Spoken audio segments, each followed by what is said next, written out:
Bonjour à tous et bienvenue dans votre journal sur TV Vendée. Au sommaire de cette édition, on commence à Mouilleron-le-Captif où la grande famille de Vendée fête ses 80 ans. Une journée de fête, de témoignages et de danse. Ensuite, direction La Roche-sur-Yon où le SDIS 85 a lancé une opération de prévention sur le monoxyde de carbone. Et pour terminer, sur une note plus légère, partez à la découverte du salon de mycologie, l'occasion d'en apprendre un peu plus sur les champignons. 80 ans d'entraide et de solidarité, l'association La Grande Famille Vendée accompagne depuis des décennies les jeunes suivis par l'aide sociale à l'enfance. Ce week-end, elle a fêté son anniversaire à la Longère de Beaupuy, à Mouilleron-le-Captif. Plus de 200 personnes étaient réunies. Jeunes, anciens, bénévoles ou encore familles d'accueil. Des témoignages et des chants ont rythmé la journée, un moment festif pour mettre en lumière le soutien apporté à près de 300 jeunes par une trentaine de bénévoles et 3 salariés. Louise Viager s'est rendue sur place. Par la suite, il fallait commencer à construire sa vie. Il fallait aller au lycée, avoir le regard des gens qui savent qu'on n'est plus chez ses parents. Hébergement d'urgence, placement en foyer. Alors qu'elle était adolescente, le chemin de Marianne était tumultueux, mais elle a réussi à accomplir son rêve, devenir ingénieure. L'association m'a aidé dans un moment de ma vie, en tout cas, où j'avais besoin d'aide.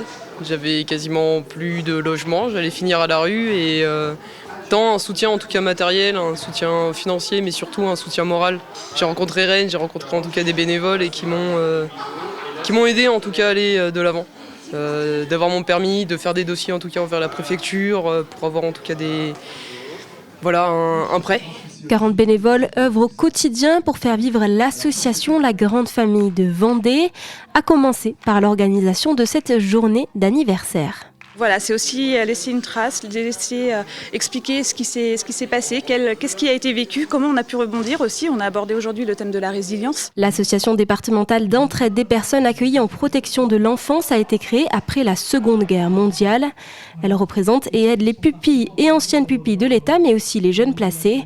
80 ans d'histoire que l'association souhaite plus que jamais mettre en valeur. On sait qu'on est dans une période de difficulté qui est à la fois une usure des métiers, une attractivité qui est faible parce que les rémunérations des professionnels sont relativement modestes et une reconnaissance, une connaissance aussi, une reconnaissance de ces métiers d'aide à la personne, de protection de l'enfance qui sont insuffisantes aujourd'hui. Donc il faut qu'on travaille sans relâche, avec conviction. Cette année, environ 350 jeunes auront frappé à la porte de l'association en Vendée. De la simple écoute à une aide à l'insertion globale, chaque parcours et chaque besoin est différent. L'hiver arrive et avec lui un danger invisible, le monoxyde de carbone. Invisible, inodore, ce gaz peut tuer. En 2024, 60 personnes ont été victimes d'intoxication en Vendée, dont 3 en état grave et un décès. C'est pourquoi ce samedi, les sapeurs-pompiers de la Vendée et la Maïf ont organisé une opération de prévention au centre commercial Les Flâneries. Au programme conseils, démonstrations et recommandations pour bien installer des détecteurs. Il y a plusieurs symptômes.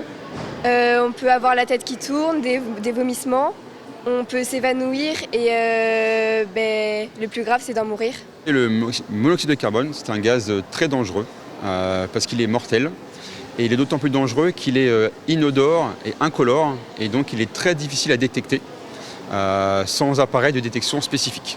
Ce type de détecteur est encore assez rare dans les foyers de France et de Vendée en particulier.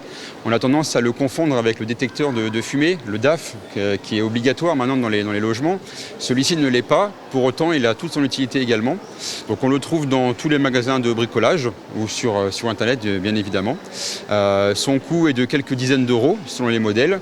Il est vraiment indispensable car comme je vous l'ai dit, le nez, l'œil humain n'est pas capable de détecter ce gaz et donc il n'y a que cet appareil spécifique qui pourra vous avertir de la présence de ce gaz qui, je rappelle, est mortel. Un nouvel accident du travail s'est produit en Vendée. Mardi matin, un Chantonnais, un apprenti de 17 ans, a été gravement blessé alors qu'il intervenait sur un poids lourd. La cabine du camion l'a écrasé, le blessant grièvement. Le jeune homme a été évacué en urgence absolue vers l'hôpital de La Roche-sur-Yon. Son état de santé n'a pas encore été communiqué. La gendarmerie et l'inspection du travail ont ouvert une enquête pour comprendre les circonstances précises de l'accident. Ouvrons une page sportive à présent. En Vendée, le Palais se joue dès le plus jeune âge. Aux Essarts, en Bocage, la 28e Coupe de Vendée Jeune Crédit Mutuel réunit 168 joueuses et joueurs répartis en 2 catégories, les moins de 14 ans et les moins de 18 ans. 84 équipes s'affrontent dans cette tradition locale soutenue par la Fédération nationale du sport en milieu rural. Technique, précision et esprit d'équipe sont au rendez-vous pour un week-end sportif et festif. Je joue depuis que je suis toute petite, mais en club, ça fait 2 ans que je joue. L'important, c'est de jouer. Tout le monde s'amuse. J'ai gagné l'année dernière, donc essayer de remettre mon titre en jeu et puis regagner une deuxième fois, ça serait pas mal. Et puis parce que c'est une Coupe de Vendée Jeunes, c'est la tradition du Palais. Tout le monde y joue, que ce soit de l'âge de 4 ans jusqu'à 80 ans. Tout le monde y joue en Vendée, donc c'est une tradition. Et puis surtout la Coupe de Vendée Jeunes, on retrouve nos copains de Palais, de clubs et tout, donc c'est super amusant à faire. L'automne est bien arrivé et il marque le coup d'envoi de la saison des champignons. Ce week-end, la Société mycologique de La Roche-sur-Yon s'est réunie pour son salon annuel à la salle des fêtes du Bourg-sous-la-Roche. Au programme, exposition des espaces récoltés dans les forêts vendéennes et stand d'identification encadrés par des mycologues. C'est un rendez-vous idéal pour apprendre à différencier les champignons comestibles, mais aussi les toxiques, et repartir mieux informé sur les sorties en forêt. Reportage Grégoire de Châtillon. Des champignons par centaines, exposés tels des œuvres d'art, la Vendée, avec sa diversité de climats, de sols et de paysages, leur offre une mosaïque écologique particulièrement favorable. Jaune, il sent le soufre, tricolome soufré. On a trouvé autour de 4500 variétés différentes.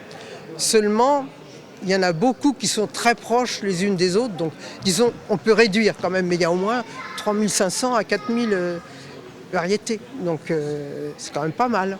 Lui, il s'appelle Gymnopilus spectabilis. Tout juste cueilli grâce aux pluies d'automne qui réveillent le mycélium sous les arbres, ce salon, on le doit d'abord à des passionnés. Ils sont membres de l'association mycologique de La Roche-sur-Yon. Oui, mais moi je prends pas ce que je connais pas. J'aime tous les champignons. Ce qui me plaît, c'est d'apprendre à les connaître avec les collègues, de les cueillir, d'aller me balader, etc. Mais après, si on parle un petit peu gustatif, bien sûr, c'est la famille des bolets, des lépiotes et tout ce qui est la famille des chanterelles, pieds de mouton. Le champignon, un monde à part entière, complexe et mystérieux, trop longtemps sous-estimé. Le règne de la fonge est aussi vaste et fondamental que celui des plantes et des animaux. Tous les ans, je m'émerveille devant ces petites beautés de la nature. Alors que ce soit au niveau l'esthétique des champignons, mais aussi la façon dont ils se développent, leur biologie. Pour moi, c'est vraiment une source d'émerveillement. Après, je suis un petit peu fada des champignons, comme on dit, mais plus je les étudie, plus je me rends compte que je sais pas grand-chose et j'ai très envie d'approfondir tout le temps. Découvrir ou bien redécouvrir les champignons, c'est s'ouvrir à cette part souterraine du monde, un royaume ni végétal ni animal, mais indispensable à l'équilibre de la Terre. Et pour terminer ce journal, on vous propose de découvrir un extrait d'un nouvel épisode de Vivez la Vendée. Cette semaine, Louise Viager est allée à la rencontre d'un maître de cérémonie gérant de pompes funèbres. Un métier souvent méconnu mais essentiel dans les moments les plus difficiles. Quel est son rôle ? Comment accompagne-t-il les familles endeuillées du recueillement jusqu'à la cérémonie ?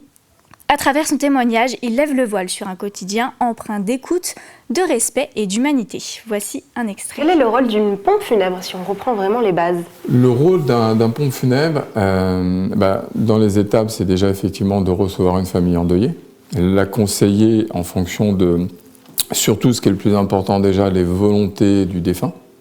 Et quand il n'y a pas les volontés du défunt, c'est effectivement d'accompagner, je dis toujours au mieux, parce que c'est pas évident, d'accompagner effectivement au mieux la famille pour qu'elle puisse ensuite après se recueillir. Donc le rôle d'un pompe funèbre, c'est la première étape, c'est effectivement cette partie organisationnelle. Ensuite, d'aller chercher, ou avant parfois, puisqu'on nous appelle avant d'aller chercher donc un défunt. Ça peut être l'après-midi, la nuit, le jour, à tout moment. Ensuite, effectivement, le défunt revient chez le pompe funèbre pour ceux qui sont équipés d'un funérarium avec une salle technique. Donc on pratique effectivement des soins de thanatopraxie afin effectivement que le corps puisse se conserver. Donc quand on dit thanatopraxie, c'est effectivement un acte qui est chirurgical. Et après, il y a l'habillage, il y a le maquillage. Et après, il y a la présentation au salon. Ça, c'est pour la partie recueil. Et après, effectivement, nous, personnellement, on fait des cérémonies personnalisées, où on fait des biographies. Pour nous, un hommage est très important parce que chaque personne a sa vie. Donc, on fait une biographie. Donc, ça, c'est la maître de cérémonie qui prend le relais, qui reçoit la famille et qui organise avec elle, effectivement, ce qu'elle souhaite au niveau de l'hommage pour le défunt. Un petit point météo pour voir quel temps nous attend demain en Vendée. Le temps restera plutôt gris avec un ciel couvert dans la matinée. Côté température, comptez autour de 10 degrés au réveil. Une journée plutôt douce pour la saison, mais nuageuse. C'est la fin de ce journal. Merci à tous de l'avoir suivi. Vous pouvez retrouver tous nos reportages et actualités sur notre site tvvendée.fr. À bientôt sur TV Vendée.